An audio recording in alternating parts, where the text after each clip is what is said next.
যাজ্ঞ শ্রেণীর খুলছে শাড়ি, টানছে ধরে দুঃশাসন। দায় ছিল যার গর্জে ওঠার, নিচু মাথায় সে 5 জন। দুর্যোধনের নগ্ন উরু, ইঙ্গিতে তার ধর্ষকাম। হস্তিনাপুর দেখছে বসে, ধস্ত হতে তার সুনাম। অন্ধ রাজা সিংহাসনে, আর্ত চেঁচান বৌমা তার। নিজের দলের নির্যাতনে সব রাজা হন নির্বিকার। কর্ণ বসে হাসছে হা হা, রাজার দলের লোক তো সে। শর্তবিহীন সমর্থনে তাবৎ আরাম সুখ বসে। ভীষ্ম, দ্রোণ, কৃপ, নীরব, সরকারি লোক হাজার হোক, রাজার কথায় তোমার কথা, তুমি যখন রাজার লোক। খল শকুনি দেখছে সবই, বস্তুত সে ধ্বংস চাই। ঘরের মাটি লাল হয়ে যাক, দেশ বিভাগের যন্ত্রণায়।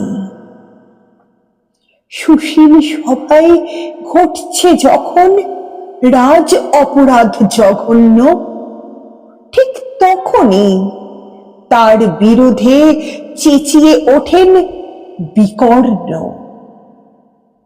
বিকর্ণ নন কেউ কেটা লোক, 100 ভাইয়ের একজনা।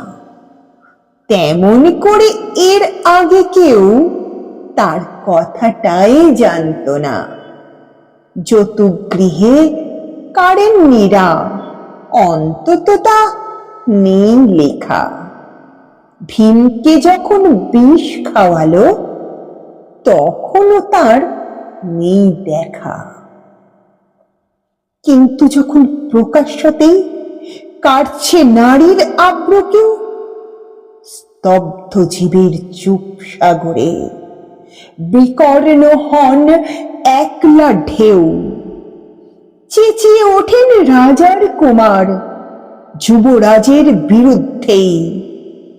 মহাবলী পাণ্ডবেরও তখন গলায় সে সুর নেই।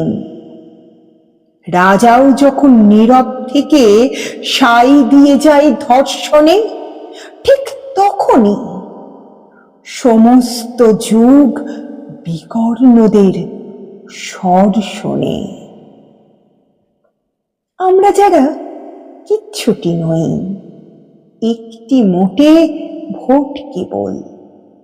অত্যাচারের সামনে এলে সঙ্গী শুধু চোখের জল।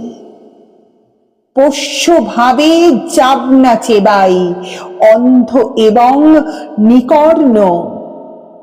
প্রার্থনা থাক আমরা যেন একবার হই বিকর্ণ।